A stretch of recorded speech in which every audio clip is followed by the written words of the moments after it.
What radio? The music you want.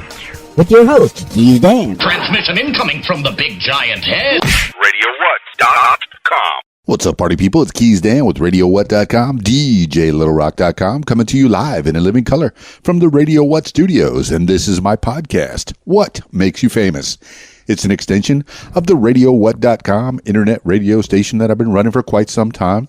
And if you need DJ services, DJLittleRock.com, DJLittleRock.com. Check availability and get a free price quote. And maybe you can have me at your next event. Keys Dan, yeah. Today on the program, Michael Childress.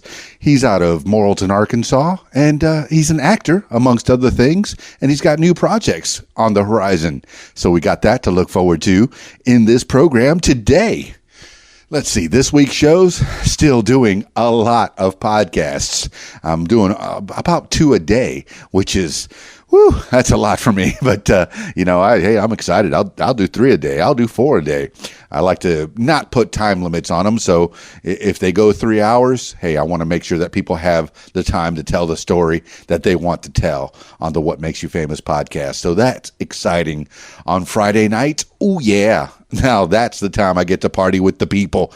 It's the Rab in Conway, Arkansas.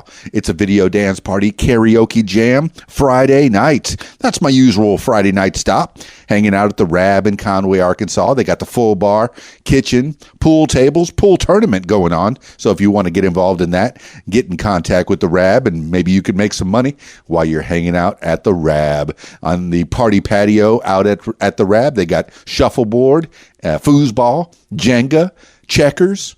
Yeah, there's stuff to do while you're listening to some fine tunes provided by me. I know. Sometimes I get it in my head. I want to do a different theme on the night. Sometimes it's one-hit wonders, females of rock and roll, 80s, 70s. Of course, the decades are pretty easy, 60s, 70s, 80s, 90s, today's music, the aughts, the 2000s, the millennium music.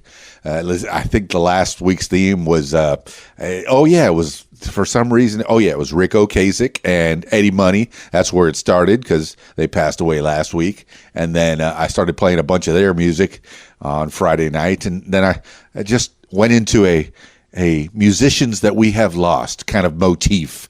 And that was pretty fun, man. Because we've lost a few recently and we've lost a few in the past. And their music lives on. Yes. Their music lives on.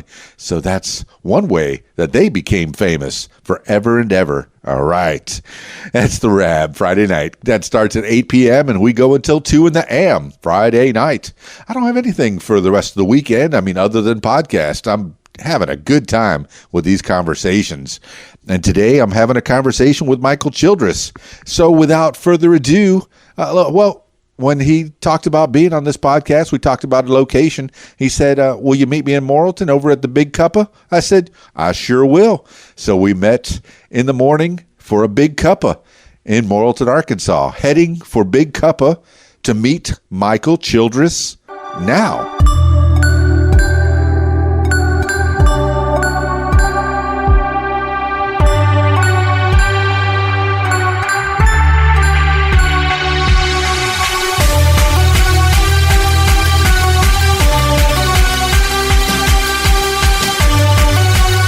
Use one of these things?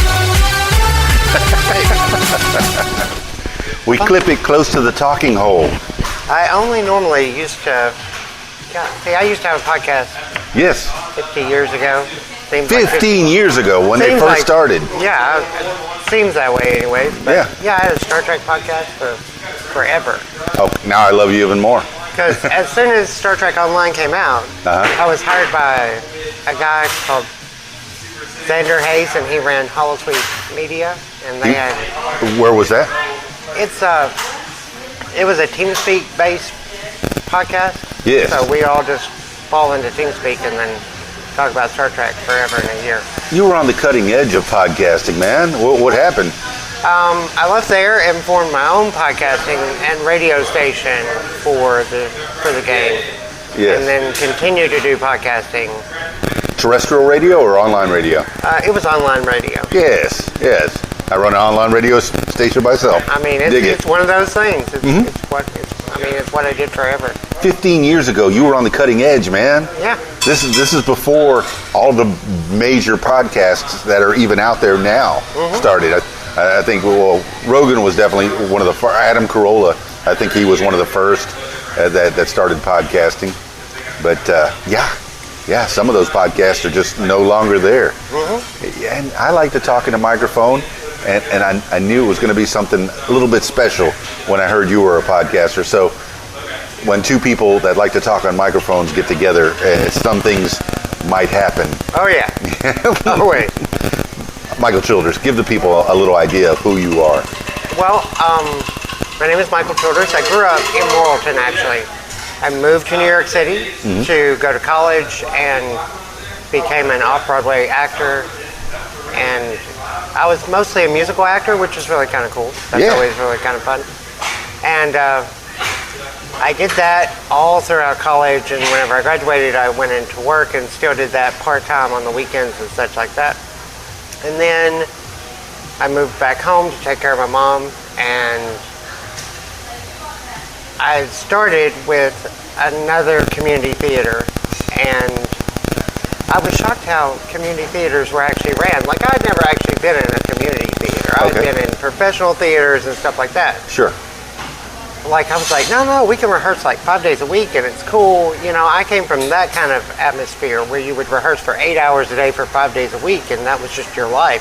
Well, it's a job. You just devoted the entire core to that. And yeah, some people don't realize that acting, it's a job. It's not, you just show up on the set and there it is. No, you have to be off book, you have to practice, just like any other job. And it's an entire thing. And these people, like, it shocked me because they were like, no, you can't hold rehearsals on Sundays and Wednesdays, and nobody rehearses on Fridays. And I was like, huh? So you're saying that I'm limited to the days in which I can make people rehearse, and I'm limited? Yeah, you can't do that. And so I was like, okay, this is a new beast for me. Right. And so what day is the show, for example? Maybe? Well, the show dates are okay, but people don't like to rehearse on Fridays and Saturdays because they have plans. But that's the days of the show. Yeah. Okay. All right. Continue. So, we'll get into all that. So it's one of those things where I moved back here and I started directing. I was a technical director for many, many, many years. I did lighting and sound and technical directing for many, many years. And then I decided, because I started acting and being in theater when I was like 13, 14. With my first show, and so I've been doing it since then. Did it in high school and did it in college, and went all the way through. And so it's acting. Where are you from, Michael Childress? I'm from right here. Right, like Big Cuppa? Because that's where we're doing this podcast. Yeah. Big Cuppa in Marlton, Arkansas. Yeah, I like what you've done with the place. They set up a cot in the back for you. Absolutely. Well, they probably would. I'm in here every day, but you're wearing the T-shirt. Yeah. I thought you might work here. No. They won't hire me. He's a satisfied customer. They won't hire me because they're afraid I'll drink up all the profit. You're a walking billboard for Big Cuppa. I am. In Morrilton, Arkansas. It's nice to is this a one? Now, do you know anything about this Big Cuppa? Is it a one place or is it a chain? The Big Cuppa came here in 2017, I think, and they are just a family-based business. I like that. In Morrilton. I like that. Well, when when we talked about being on this podcast or doing this podcast, this was the place that you suggested, and I'm very happy to be here. So it's good to give people a shout out if you're doing stuff in their establishment. Michael Childress, you're from Morrilton, Arkansas, born in Morrilton, Arkansas. Okay, and what was growing up in Morrilton, Arkansas like for Michael Childress? Growing up in Morrilton was a very cool thing. My mother was a cosmetologist, so she knew everyone. All right. And her beauty shop was right next door to my house. Oh, okay. So there was a breezeway that connected the job from home. So we were always over there causing problems and issues and telling people they didn't look good. But that's okay, because it's what we did as kids. Well, the stereotype is that people go to the cosmetologist, you go to the beautician, and the county, all the gossip. You hear all the hot goss. So you were probably in tune with the community even at an early age. Oh, yeah. Tell me about how that affected you a little bit. I mean, it was, Morrilton is actually, it's a really great place to actually grow up and be a part of. The community is very, it's just a very close-knit community. Right. And I think that's really great. And everybody goes to the football games on Fridays. Yes. And I was in band in high school and stuff like that. So, I mean, I was a very outgoing kid even when I was growing up. Yeah, going to maybe 10,000 people in this town or There's so? like 6,000 or 7,000 people in this town. Okay, It's a all right. very small community, but But it's got everything you Yeah. need. They got a Walmart too. Yeah. They got a grocery store. They got the Walmart. It's enough big city things to keep you entertained in this city. So you really don't have to go out of Morrilton too much, do you? No. I frequent Russellville a little bit, and I frequent Conway, and I'll go different places and do different stuff. But I'm very much I love the overall theater community in Arkansas, though. So anytime that there's a really good show going on, I'm going to be there, and I'm going to go and see it, and I'm going to see what they're doing. I get surprised at how many actors there are here in Arkansas. There is a big actors community, and I've spoken to quite a few of them on this podcast even. So are you part of a big group in Arkansas, or is it a smaller offshoot of that group here in Morrilton, Arkansas? I mean, we're a small company right now. How many people? We have a board of like 8 people. 8 people. That's Eight people. And That's it's respectable. You can put on a show with 8 people. I put on a show with 1 people. Me. But it's small, but it's growing. I mean, we've only been doing it for a year, Yes. and so we have a few fundraisers coming up that's going to help us get a storefront and be able to teach like theater to kids and adults and everybody. Excellent, Michael Childress. Excellent. So, growing up, you were a band geek. Oh. And you say, okay, what instruments did you play? I was a percussionist, so I was not as geeky as some, but I Right. was pretty geeky. Well, you were that kid in even elementary school that was banging on your desk, annoying the teacher to no end, I'm sure. Oh yeah. Yes. I annoyed pretty much everybody, which is okay. That's fine whenever you're that age. Did you carry the drumsticks in your back pocket all the time? I was only in band for like 3 years, so I probably didn't make it that far, but I was pretty far in. Okay. All right. So, and marching band too? Mm-hmm. So you had some performing even at that time, at that early age in your life. There was performing coming. So high school, anything else that came out of high school? I was a big theater nerd in high school. Theater nerd. Did you do any plays in school? Yeah, we did. I did like all the plays, and then I became the technical director for the county. So Yes. For the But school big district. productions in high school? yeah, like Wizard of Oz and Wow. Fiddler on the Roof and those kind Wow. of things. Yeah. Okay.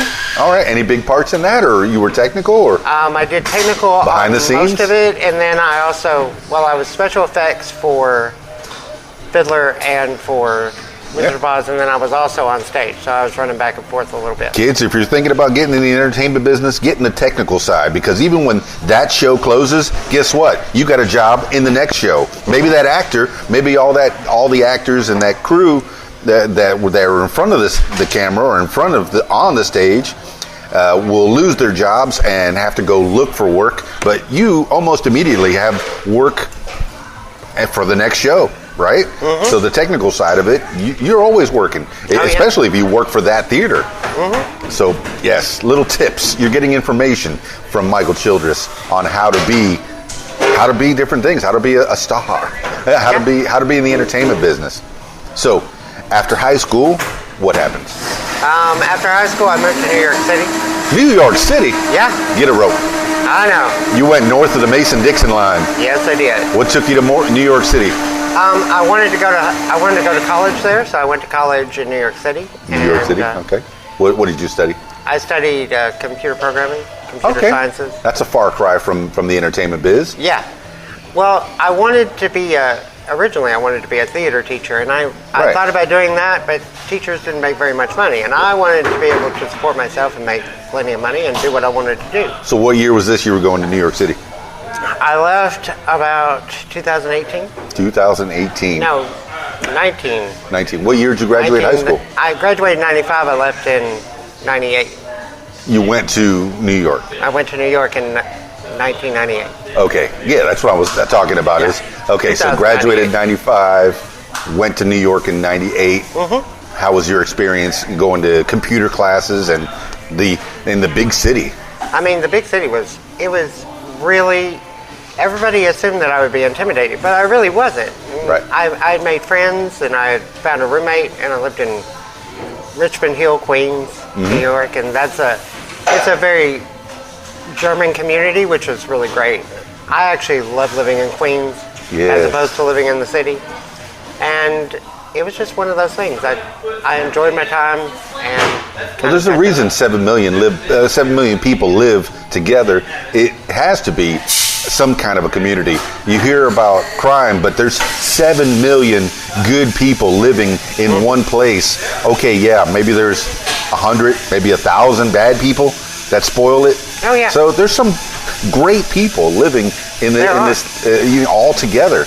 So how do you get from place to place, from Queens to wherever you need to go? And were you going to school in Queens, or was it like... I went to Queens Community College. Queens Community, okay. So I went to Queens Community College, but I went to the city all the time, and that's where I worked. You worked in the city as... I worked, when I first got there, I was a telemarketer. So I would call people on the phone and try to sell them like oil or whatever was on the menu that week. Nothing you would consider a career? No, nothing. No. So I would sit there and I'd be like, hey, how's this? Would you like to buy some heating oil? And I know it's getting cold this year and da-da-da-da-da. But it's kind of, that was another form of acting for me. Yes, you get a script. I can you become do get whatever. a script, right. Yeah. Yeah, and then you become the person that's on the phone. You hear their accent and their attitude, and you become them. Mm-hmm. That's kind of biblical. You become yes. Thinking about my biblical teaching from the past here. If you're talking to somebody, you become that person. You kind of try to relate to them. And were you a good salesman? Well, I was pretty good. I was at least good at talking on the phone. Everybody seemed to enjoy talking to me, so that was good. So I met a lot of really great people there, and there were several different offices within the boroughs that I worked. How long did that job last? I worked on and off whenever I wasn't working for a stage production or whenever I wasn't doing something else. Okay. It was actually very good because you could take time off of that job and they didn't really care. They were like, sure, you just come back whenever. And I'm like, okay, cool. Wow, doesn't that let you know that you weren't needed there? Yeah, I definitely wasn't making any money, but I was like, obviously I'm not making any money for this company. I feel bad about that, but hey, it's fun. Okay. So the bosses seemed to enjoy me, so they were like, yeah, sure, it's cool. Don't worry about it. It'll be cool. All right, so you've hinted at it, Michael Childress, that you not only studied computers and did telemarketing in New York, but you also did some theater up there. How did that start, and when did that start? I started another job for Mindy's Stardust Diner, which is home of the singing waitstaff. So I was like, well, singing waitstaff, that's cool. That's a good fit for me. I could do that. I want to go to there. So I was working there, and I was singing a lot, and a producer for an off-Broadway show was there, and he stopped me, and he said, I'd like to talk to you. And I was like, oh, okay, sure. Wow. Cool. So you're a good singer, and a producer said, I'm going to make you a star. Let's do this. So I went, and he said, let's audition for a part in Little Shop of Horrors. Yes. And I was like, okay, sure. I'll go ahead and I'll try that out. We'll see what we can do. And I ended up getting Seymour. I'm looking at you, and I'm saying, suddenly Seymour. Mm-hmm. Standing in front of me. And I did that for like 6 shows a week for like a couple months. Wow. Good production. Yeah. How long did you rehearse for that? The rehearsal time for that was like 2 months. We took 2 months of rehearsal. How many days a week? We did 5 days a week. 2 months of rehearsal, 5 days a week. Kids, if you want to be an actor, you got to work. Yeah, it is. It is a lot of work, but it's also a lot of fun. Yes. And so I had a blast in that role, and that was one of the funnest times that I've ever had on stage, I think. Okay. All right. So you were Seymour, the star of the show. How many people, this is off-Broadway. I'm not sure what Broadway and off-Broadway is. I'm a Southern boy. I've never been really too far north of the Mason-Dixon myself. But I'd like to go to New York. I'm interested in going to see the big city. So off-Broadway is where? Is that in Queens? Off-Broadway is normally in Lower Manhattan. Lower Manhattan. At the Soho Theater. So okay. It's in the Soho district, and it's actually really kind of cool. And how many people show up at a performance any given night of the week? I think that theater set, I think it was like 200. Wow. It's a very small venue, but it's a 200's respectable. Yeah, to be performing in front of 200 people 5 nights a week? Yeah. Come on. So how did that make you feel? I mean, it was exhilarating. I enjoyed every minute of it, and I still love performing in front of any group of people. Is actually really exciting. Do you feel like the performances got better and better as time progressed, or was by the end of that 2 months you were, okay, here I am, I'm going to do it again, the same show? I think that's something that every actor kind of goes through is trying to find a balance to make it fresh and new for every single audience, because you want them to have the best experience they've ever had in theater. Right. And so that was drilled into me from high school. Yes. All the way through. You have to make every show be special for every single person. And did you feel like you gave it your all every time? Yeah. Yes. How did you prepare just before you got up on that stage to become Seymour in the Little Shop of Horrors? Did you prepare by meditation, take a nap, have a sandwich? How do you prepare before you get up there? It's all mentally. So you really have to get into that character and understand why he is where he is and what's going to drive him forward and what's going to make him unique. And every actor will approach Seymour differently, and every actor will try to figure him out in their own way, which then creates a different kind of Seymour every time you see it. Yes. Did you ever break character and look at the audience? No. Never. Fantastic, Michael Childress. That's a sign of a good stage actor. And I like a good stage performance. I haven't seen a good stage show probably since the 90s, when I was in Miami, and I saw some shows down there. But for me, as a person who's never been to New York, I would think that you've made it, man. You were in an off-Broadway play in New York, doing Seymour. You were the star of the show, Michael Childress. Little Shop of Horrors is a great show. I like the movies, both movies, in fact. I've never gotten to see it as a stage play. Was that the first major play, first big play outside of high school that you've done? That was the first or second show that I did outside of high school. Okay, what other shows have you done? I switched directions a little while after that, and I started directing. So then directing became one of the things that I love to do. And so I love figuring out every character and then breaking them down and then trying to figure out who can play that part the absolute best. Yeah, directing styles can be a different kind of way. You could always say, let the actors act, or you can give them direction. You're the boss, and it's my way or the highway. How do you feel that you're directing? Once you become the actor, that's kind of the employee of the show. The director, that's the boss. That's the CEO, the guy who's making it all happen. How do you feel your directing style is? Is it really a lot of hands-on, or is it, let's see what the actors can do? I think that it's important whenever you're directing to first give them a sense of what you expect from them, and then let them play a little bit. So we'll go through the blocking in which I've set up, and then we'll let them play with it a little bit and see if it's comfortable for them, because not everybody's going to be comfortable moving the way that you move across the stage. Yeah. So let them kind of take it a little bit and then see what they do with it. I like the way you think.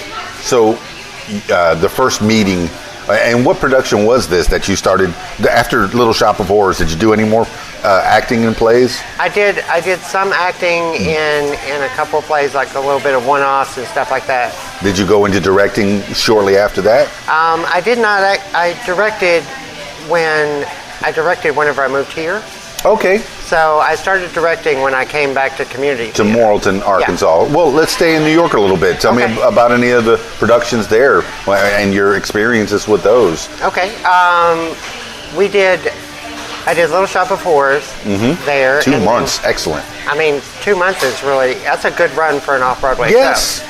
And so doing the press and the promo for that was really kind of fun for me, and then I moved on. And Was it a lot of going to radio stations and going to newspapers and such? it was mostly like they want you to be like for the print media, and then they also want you to do for, a couple of local It shows. is noisy in here. Is it too noisy in here? No, I should be all right. I think it'll pick up pretty good on. It looks like it's picking up good on the lavaliers. So tell me about more. So when I finished with Little Shop, I started in on a couple of other smaller independent productions. Not anything that's really big, and it ran for maybe a month, Okay. and then it was kind of gone. Any big names of plays, things that people would These recognize? were the things that people would write in New York, and then you would go and you would cattle call for casting, and then they would choose you. Like a testing. Yeah. Like what comedians do when they go on a Tuesday night at 1 a.m. To go and test out the material. Is that kind of similar? Yeah, it's where kind a of writer similar. would test out his material Yeah, off Broadway? And so it'd be fun because that's more fringe theater, which is kind of that's an entirely different beast all to itself, and that can always be a fun experience for pretty much any actor. I went on Sunday to a venue in Conway, and they were doing the Sunday Jam, which is just a bunch of musicians that maybe don't work together. You had a guitarist from one band and a bassist from another band and a drummer from another band and a singer from a completely different band, and they were all jamming together, testing out their material, seeing what works, or practicing. And this is what I'm likening this fringe theater that you're talking about, is getting your ideas out there. Yes, you've written a play, nobody's ever heard it. Let's give it a try out there on off-Broadway and see if it'll make it to the big show. Yeah. All right, excellent. See, I'm learning a little bit about how the entertainment business in that aspect in theater works. And I said theater with a little bit of inflection. That was pretty good. There you go. Michael Childress, tell me more about New York. New York was a great experience. It was a learning experience more than anything in the world, I think, because in New York, in the southern, here living in Morrilton is great, but you become very afraid to spread your wings and kind of fly on your own. Okay. I mean, I had my entire family here. Okay. Your entire there was family. a How many problem. people? How many people in the family? I grew up with a brother and a mom, and that was about it for our immediate family. But then we had we have aunts and uncles everywhere. I think we have like 8. My grandparents had like 8 children, so they're everywhere. Oh, it's good to have backup. Oh, yeah. And family is important. They're the ones that'll back you up more often than anybody else. But when I was in New York City, I noticed that I couldn't depend on them. So I really had to grow up, and I had to figure it all out for myself, and I had to kind of spread my wings and learn how to be on my own and me, and not be dependent upon anybody. So you spent all your 20s in New York? Yeah. Wow.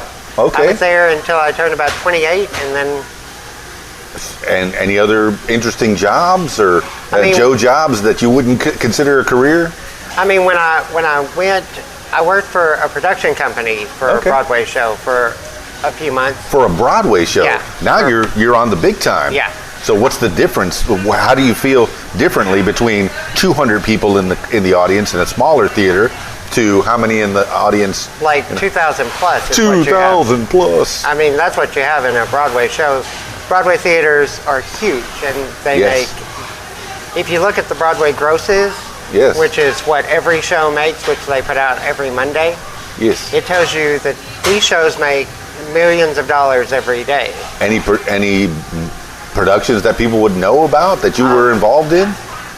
As far as the production aspect, I worked for the production house that did Rent. Wow, So- that's pretty big. that I think they're still going somewhere. They're always going somewhere, and Yeah. I think that the thing that I loved about doing that and working with that company was being able to understand how the business side of theater actually worked. Yeah. I had gone from being an actor to learning then what the business side of theater is all about. See, now you're learning things. These are skills that you could take through your whole life. Yeah. Because being the actor, you get coddled. You get put in a trailer, up on a pedestal, and then when they need you, they kind of break the glass and open you. Okay, there you go. Put him where needed. Shape him like a Barbie doll, but as the director, as the behind the scenes, as part of the crew, you get to see the whole production. And that, you are learning skills for life, my man, Yeah. Mr. Michael Childress. And I'm excited. I'm learning things from you about how behind the scenes works. So tell me more. Because I didn't understand when I first got into theater, I was pretty much the assistant for the high school theater teacher. Yes. And so I dealt a little bit with the business side of theater and how it all came together and how it all worked. And Right. then whenever I worked for the production company, I learned all about royalties and rights and how to get those rights and then how to do the actual job of putting a show on from the ground up. Royalties, like for the writer Yeah. and the people that own the intellectual property, I guess. Right. So if you were wanting to put on like Fiddler on the Roof or Okay. something like that, you'd contact Music Theater International, which holds the royalties for that show, and then you'd pay them, and then through paying them, they then trickle down and pay the writer and the music writer, the lyricist, and all of those people then get paid from that. I'm looking at you, and you could go easily from Seymour to Topol, easily. If I were a rich man. And you were a singer as well. Yeah. When did you start singing? I started singing when I was, when I was a little boy. I started in church choir, Oh, that's great. and then I sang all throughout junior high and choir and high school and choir, and then theater and everything else like that. Oh, how do you keep your pipes? Do you sing every day? Or do you- I catch myself singing every day. I'll hum all the time, and mostly it's Broadway, to the annoyance of people around you? probably. I'm a karaoke jock, so I get to hear a lot of people sing. I'd love to hear you at a show. You say you go to Russellville. I'm at the Old Post Barbecue, not this Thursday, but next Thursday. So there you go. So Michael Childress, you've been singing at an early age, and you started in church, which is where a lot of singers do start. Good acoustics, and then where did that take you? How far did you go with the singing? I just became a musical actor. That's Yes. kind of what I really wanted to do, and so I became that musical actor that I really wanted to be. Excellent. I feel like if you have a dream, if you have something that you really want to do, you have to go for it. Now there is singing in Little Shop of Horrors, right? Oh yeah. Yes, you at Seymour. You're singing Skid Row, right? That's one of my favorites from Little Shop of Horrors. But so any other acting and singing that you did in New York, or you went behind the scenes on Broadway? Any other things in New York that happened? Not a lot, really. I mean, I would work and I would come home and I would take the dogs out and I would do you do the normal, everyday, mundane stuff that you have to Okay. do. Dog lover. How many dogs did you have? I had two 2 dogs in New York. dogs in New York, and, And were you living alone? I had a roommate Roommate. That's cool. Yeah. because you always have to have a roommate, and Yeah. we lived in a World War II walk-up Oh. in Richmond Hill, Okay. and it was built in World War II, so big, huge, tall ceilings, and I mean, it was really great architecture. What's a walk-up? Is that like just upstairs, I guess? Yeah, it's a walk-up. You have to go upstairs all the time, so you get your workout. Okay, all right. Okay, New York. So, what made you leave New York? My mom got sick, so I decided to come home and take care of family and take care of that kind of thing. What year was this? That was in 2000, I think. So from 98 to 2000. No. So all that happened in 2 years. Yeah, in New York. I was a busy man. Yes, you were. I was. So 2000, you come back to Morrilton, Arkansas. Take care of mom. Very noble thing to do. Like I said, family's very important. They're the ones that back you up. She took care of you. Now you're taking care of her. Yep. Well, how did that work out? How was mom doing? My mom passed away earlier this year. So, but I took care of her ever since I moved back. I mean, I bought a house in Morrilton. Oh, okay. Just so that I would be as close as possible to her. Okay, so you were able to make enough money in New York to buy a house in Morrilton, and now you're living in Morrilton. That's fantastic. Yeah. And what did mom pass away of? What did she have? She had COPD. COPD. Okay. How was that brought on?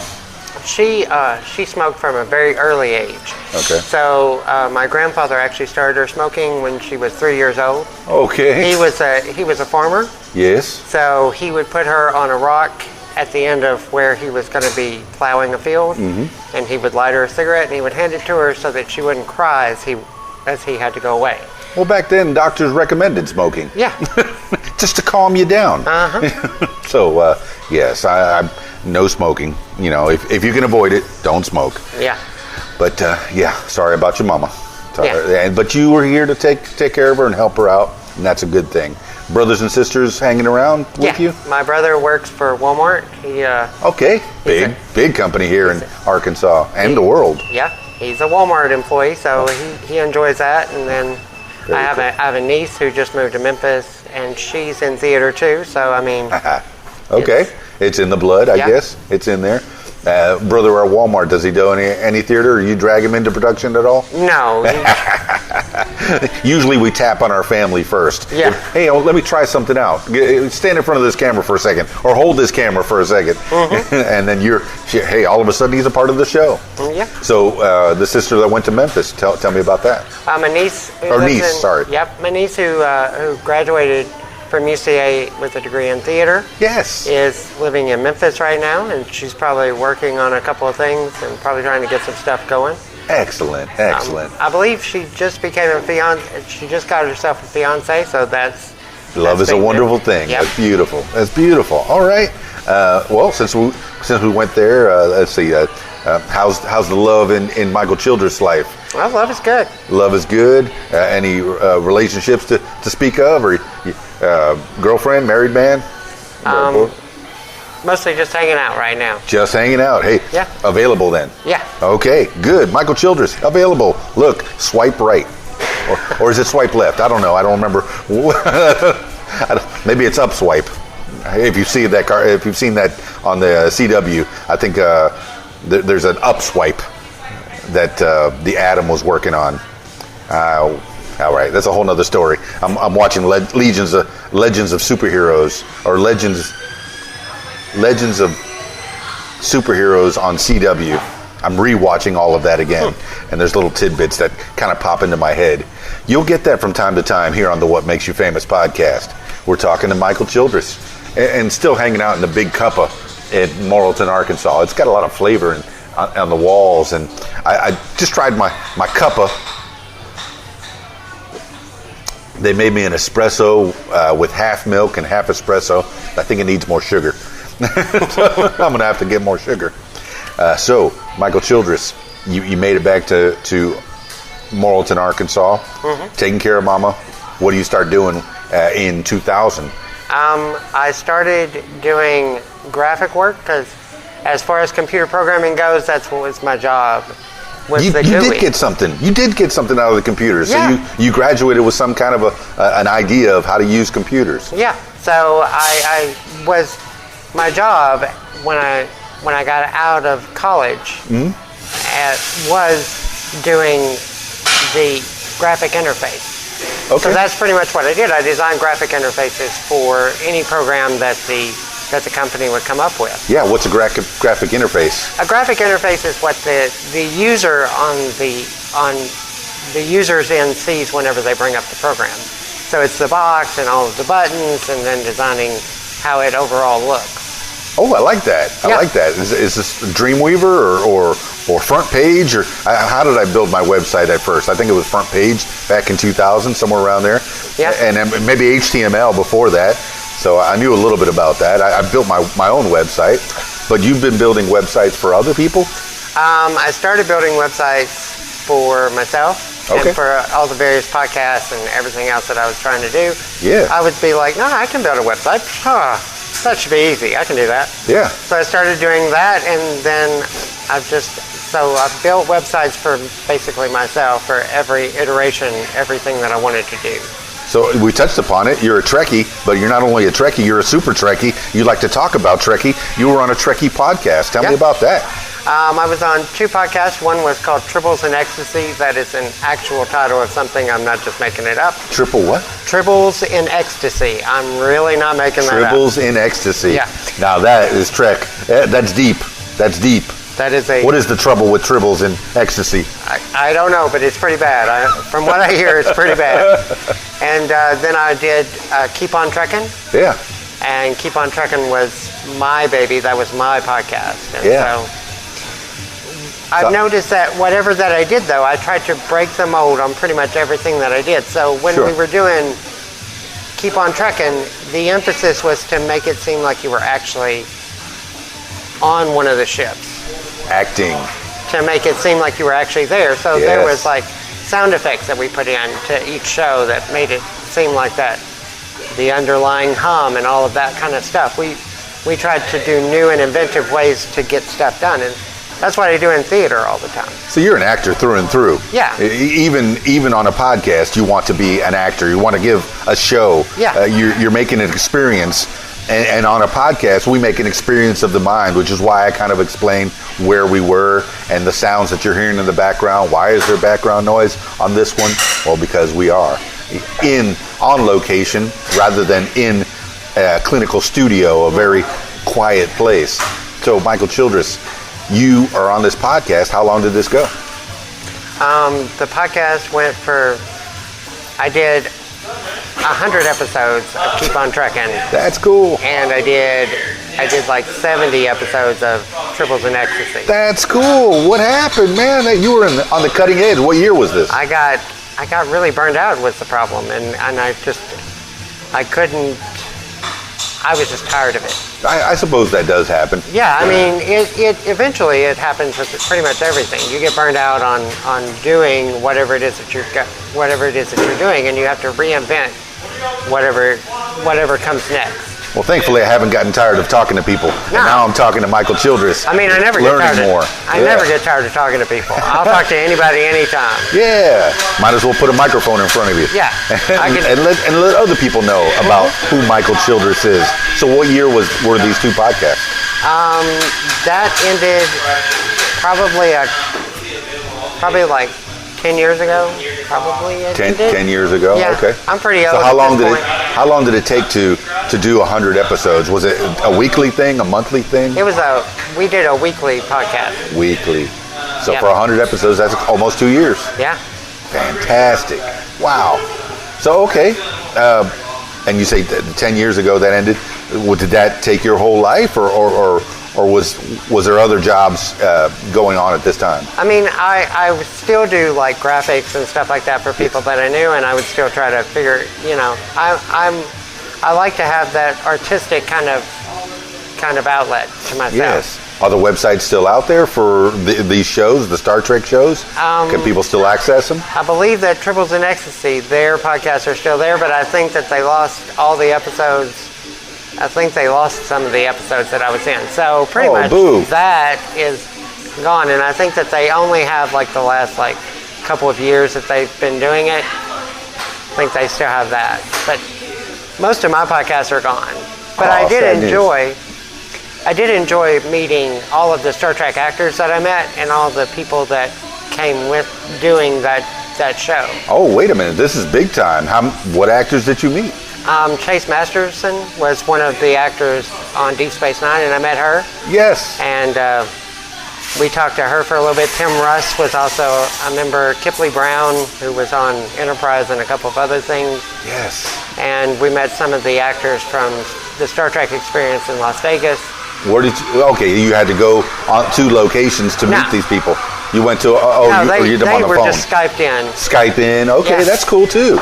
I do a lot of these on the phone, and I do a lot of them on the Skype all over the world. So Oh, yeah. I get to chat with people. This internet is great. I know. I think it's going to catch on eventually. I think so. So, okay, so you're getting to meet some people, talk to some really interesting Star Trek people, and Star Trek is not just the original series. Star Trek is all you've touched upon it. It's Deep Space Nine, it's Voyager, it's Enterprise. Scott Bakula was great, man, on that one.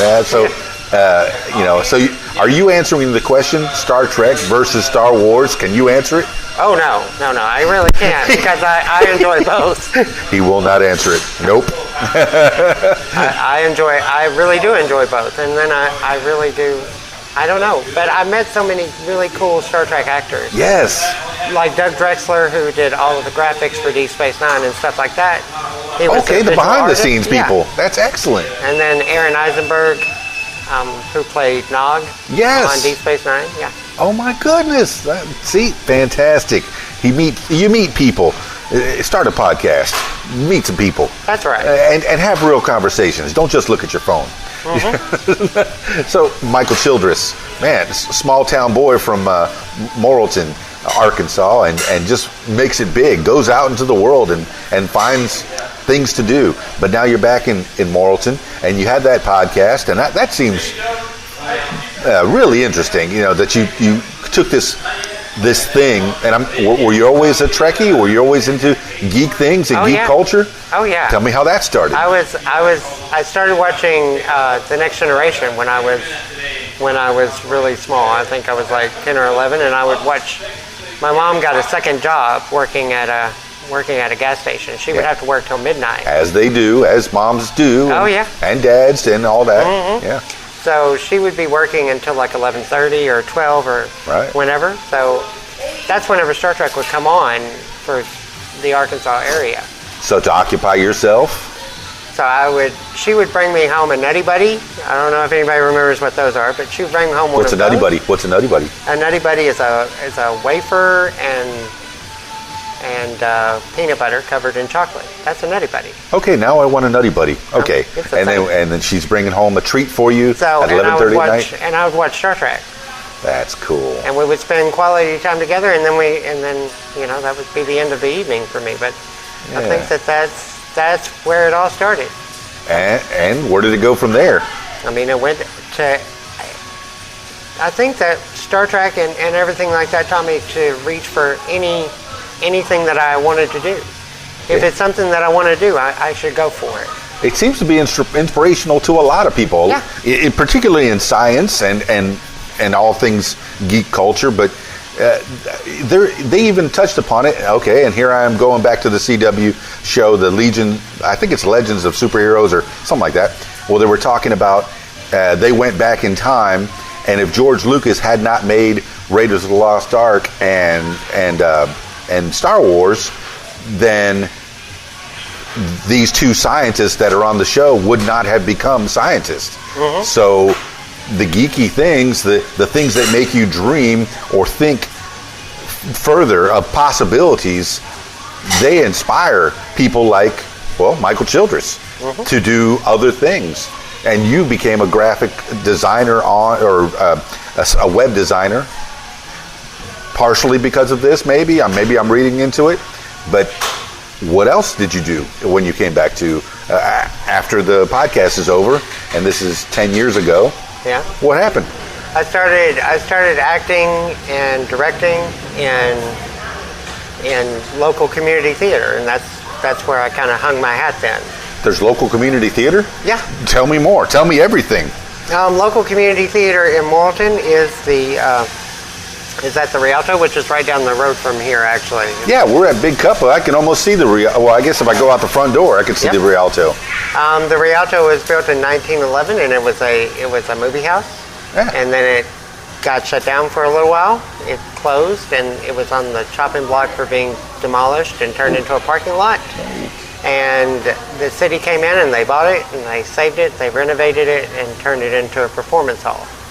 If you're listening and you don't know what the Rialto is, and I encourage you to look it up. Rialto in Morrilton, Arkansas. R-I-A-L-T-O. R-I-A-L-T-O. Look it up. It is the typical theater that you would see in a small town, downtown, anywhere, USA. And I think they made a movie called, what was the movie with the theater that they were trying to save? The Majestic. Mm-hmm.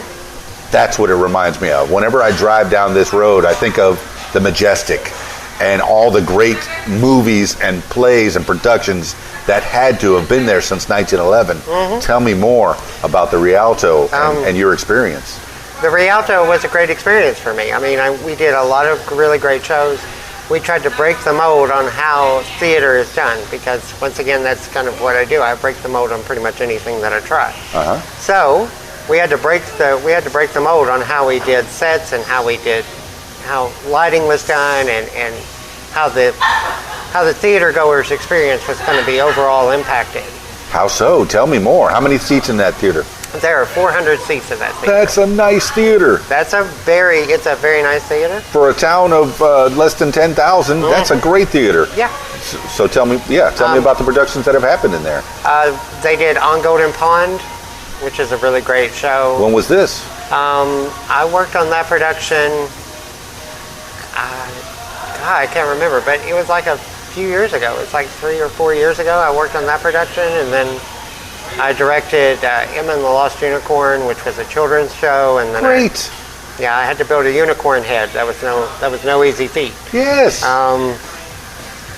So yeah, I mean, we've done that show, and we've done Anne of Green Gables, which is another really great show. Yes. I like to do shows where a lead character goes through a transformation. Right. And becomes stronger at the end of it. So those shows really appeal to me, and a girl that gets stronger as time goes on in the show is a really great thing for me. I enjoy that too. Maybe me projecting into it, you walk into a 100-year-old theater, do you feel the history of that theater? And what do you know about the Rialto itself since 1911? The Rialto itself in 1911 looked very different than it does today. Of course, it had a glass awning, whereas today there's now a very good marquee down there and stuff like that. Yes. It was closed down before the 50s and remodeled when Malco Theaters bought it. Okay. So Malco Theater bought it in 1950, and it became Malco Theater. So I'm guessing in 1911 it was a stage theater, then Malco Theater made it into a movie theater. Mm-hmm. Okay. Malco made it into a movie theater, and they revamped the entire thing. They gutted it and then revamped the entire thing, which now it has. If you walk in now, it has a very 1950s kind of feel to it. Okay.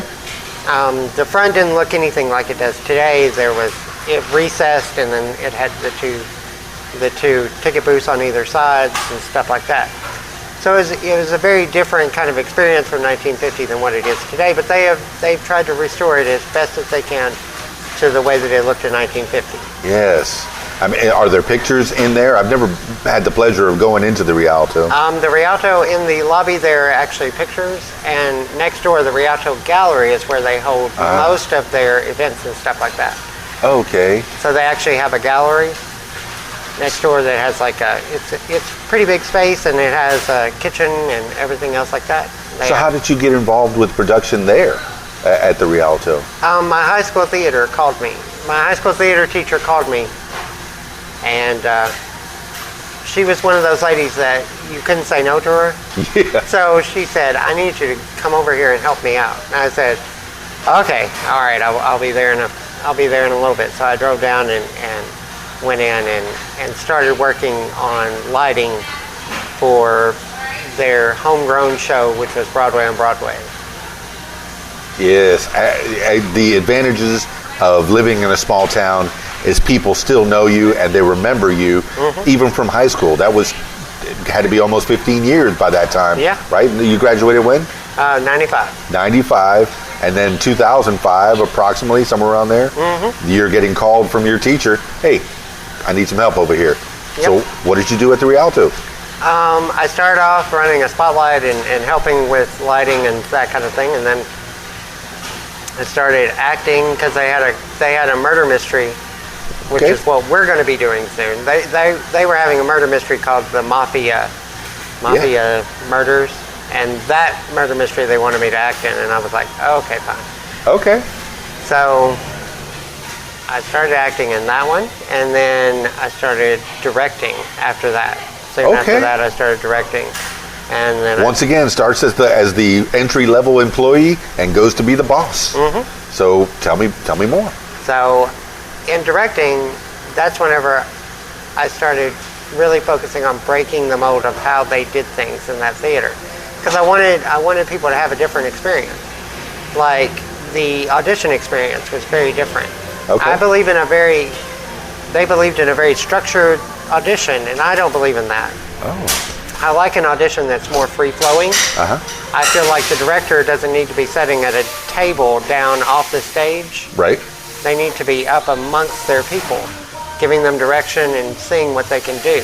So you're directing from on the stage. Yeah, I like to direct from on stage instead of being sitting at a table in the audience. Showing people the blocking, Yeah. how to move. Mm-hmm. That is breaking the mold. See, I don't even know what the mold is. I've never directed anything. I've never really been in any plays. And you're showing me, or telling me, or teaching us how to be on the theater. So tell me more. I do enjoy being able to direct from the stage because I feel like you get a better sense of where people are and how comfortable that they are. You can tell by somebody's body language how comfortable they are doing what you're telling them to do.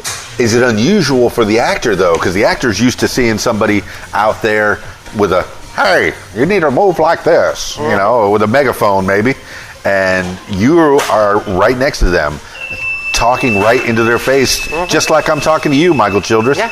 So tell me what the difference, as an actor, do you feel that they feel different from your style of directing? I would hope that they felt more comfortable more than anything, because I think that whenever you feel comfortable, you do a better job. You give a better performance than when you're stiff, when you're all stiff and everything. You don't want to do that.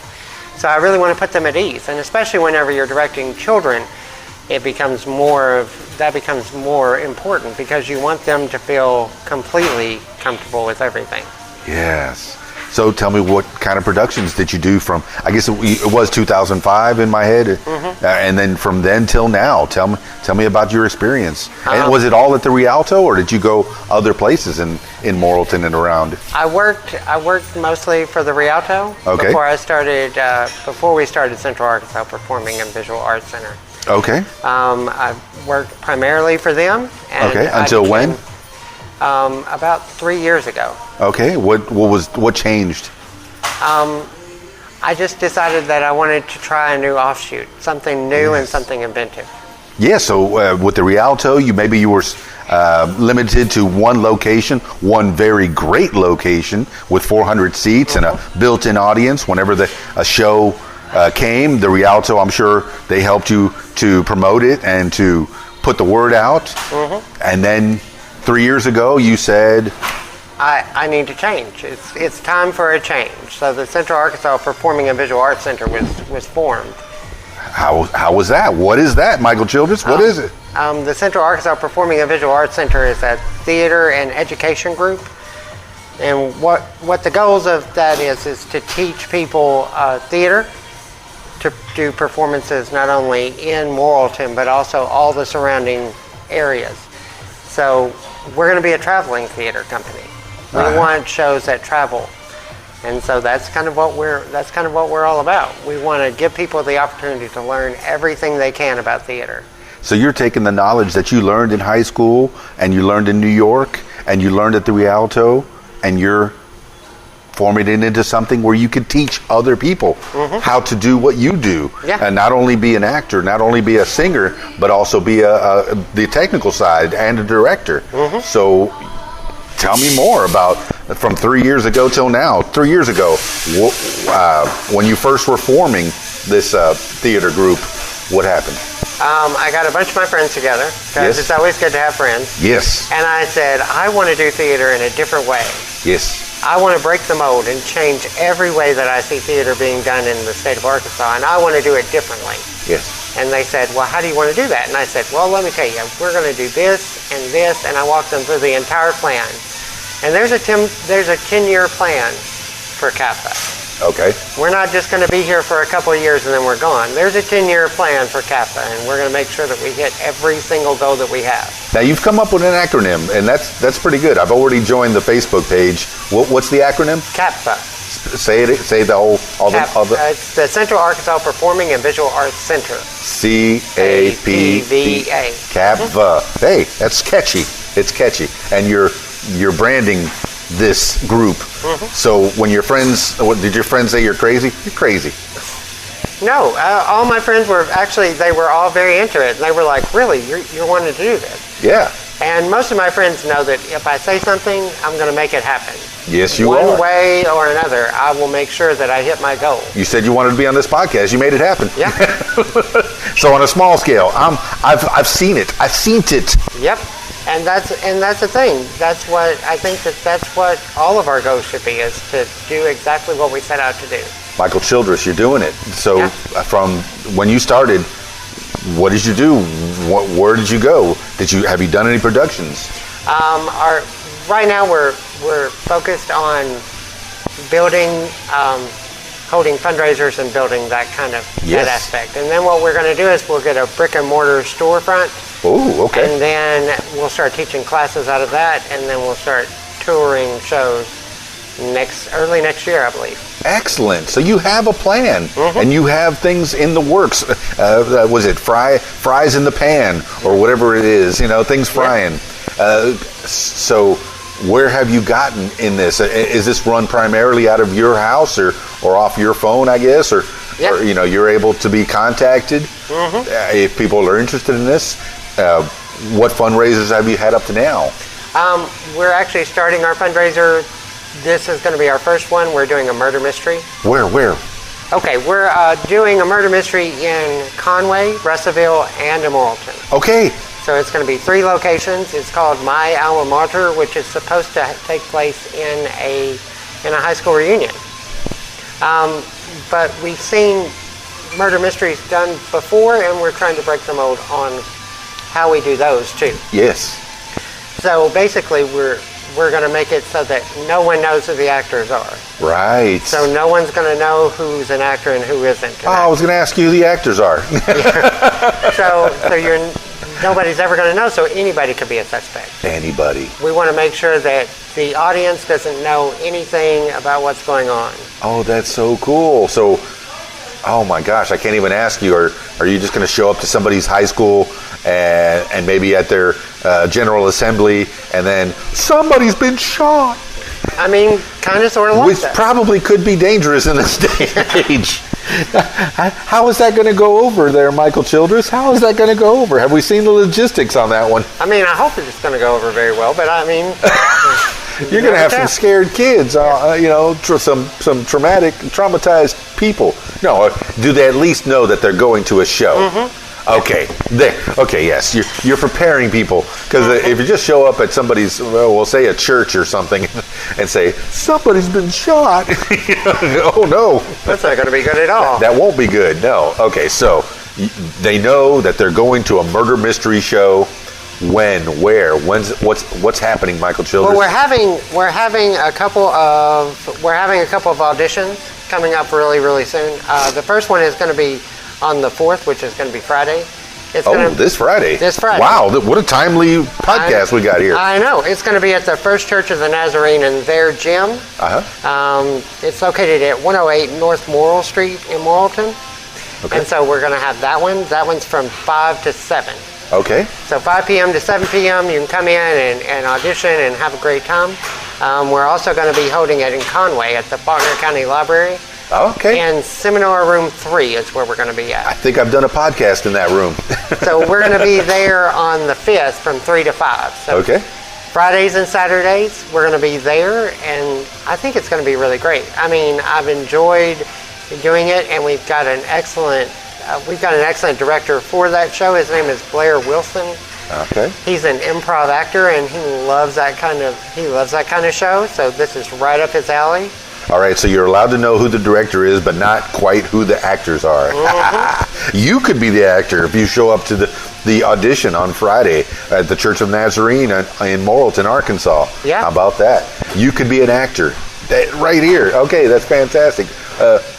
Michael Childress, when does production tend to start, or what do you intend to start? The production is going to be 3 weekends in October. Probably the first, second, and third weekend in October. We're at the first I'm weekend sorry, coming up. Sorry, November. November, no problem. November, probably the first, second, and third weekend. Wow, so you got 1 month to get the actors and 1 month to get production underway. Mm-hmm. And then December maybe? And then probably we're supposed to have another event in November. So Okay. we've got 2 events going on, and that's going to be an Uno and Cards Against Humanity night. What, Uno and Cards Against Humanity. Cards Against Humanity. What's that?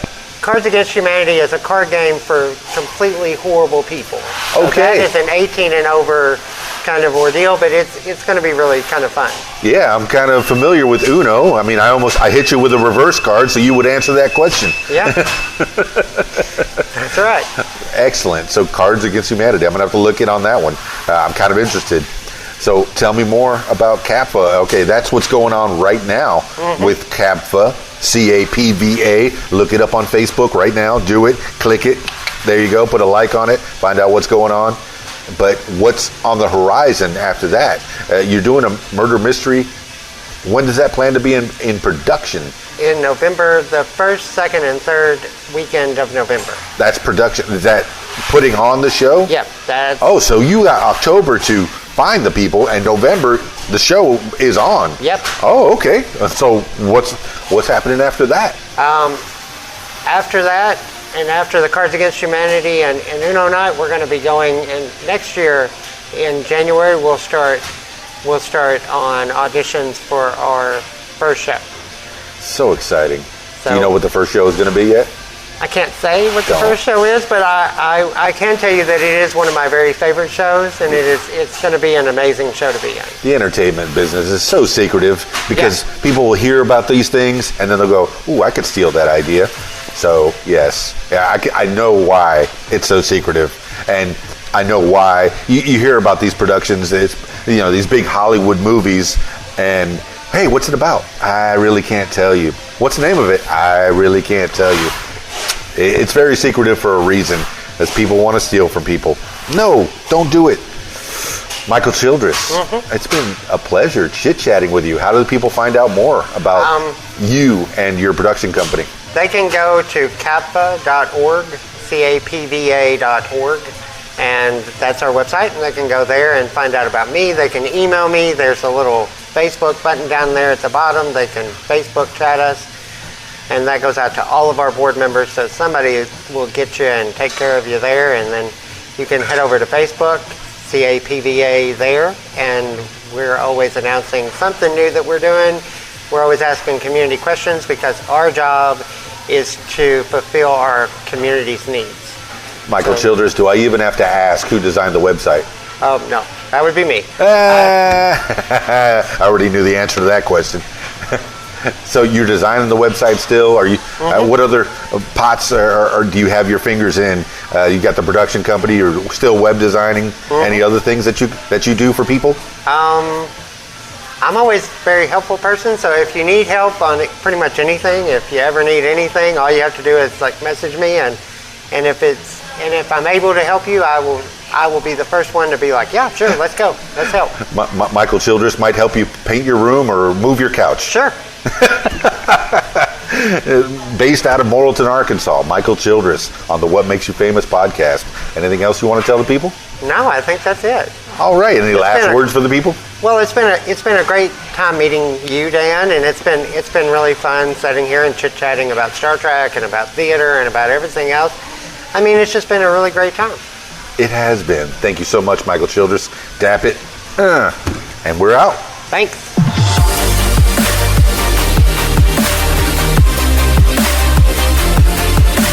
Well, there you have it, party people. Michael Childress, actor and director, and now He's in charge of his own entertainment troupe, his own theater group. Theater. Every time I say theater, I put a little inflection on it for some reason. Makes me want to say theater. So find out more and follow Michael Childress and the people of CAPVA and the CAPVA group, and you'll find out more about what they're doing. And yeah, I'm putting this up, and next Friday, October 4th, they have the auditions for his mystery show. So check that out. Audition. Yeah, maybe you could be a part of the show. He didn't want to tell me who the actors were because, well, maybe some of the actors are casts, but maybe some of them are not casts. And maybe you'll go to a show and anybody, maybe the person sitting next to you, could be a suspect. Ooh, it's a mystery, I tell you, a mystery. Well, that's coming soon on the horizon for Michael Childress. I'm so happy that he came on the program. Hopefully he comes on as time progresses to update all of us on what's going on with his theater. There, I did it again. Theater group. Thanks again, Michael Childress. If you want to tell your story on the What Makes You Famous podcast, I encourage you to give me a call at 501-470-6386 or email info@radiowhat.com. That's it for this edition of What Makes You Famous. It's Keys Dan, radiowhat.com, djlittlerock.com. Peace. I'm out of here. Radio What? The music you want with some great quotes. A timid person is frightened before a danger, a coward during the time, and a courageous person afterward. John Paul Richter. The music you want. RadioWhat.com. Be on Radio What. Call 501-470-6386. Say your name, where you're from, and you're listening to What? The music you want is on RadioWhat.com.